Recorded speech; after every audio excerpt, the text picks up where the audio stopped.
Hello friends, in today's video I'm going to be talking about how to prevent ants from getting into a worm bin.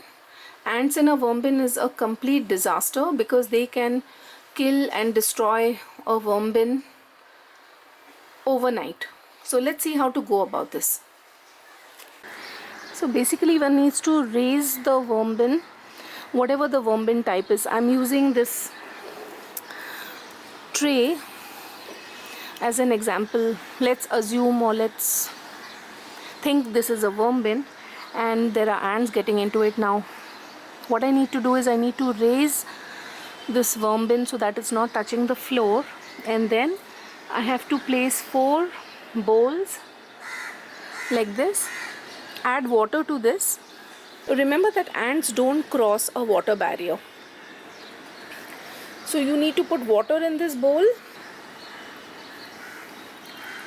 And because there is water in this bowl, we also need to add neem oil so that there is no breeding of mosquito larvae. So this is the basic idea, and you need to use this idea to implement it in your setup. Whatever you're using to raise the worm bin up should be able to support the weight of the worm bin. You could use bricks, place 4 bricks and put the worm bin on the bricks, and then you'll need to have the bricks in maybe a plate or a shallow dish which contains water. The brick should fit in that dish, and then you need to put neem oil. So this is the basic principle. Now you need to implement it on your setup.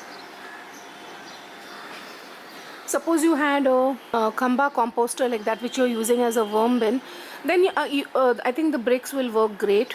You can have a line of bricks and then the bricks should be in a plate of water and neem oil. Ants in the worm bin are a complete disaster. They will kill all the worms.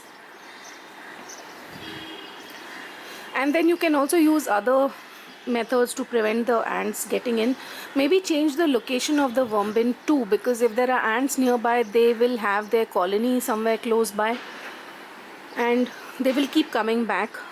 Spraying equal proportions of water and vinegar around the area where the ants are walking also helps, but one needs to keep spraying on a regular basis so that the ants know, okay, this is a dangerous territory and we need to change our path. So that also works.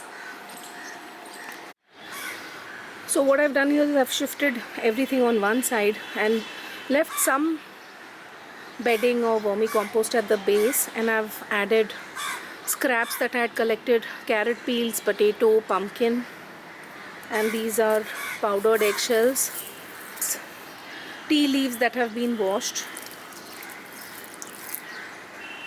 and then just cover this back.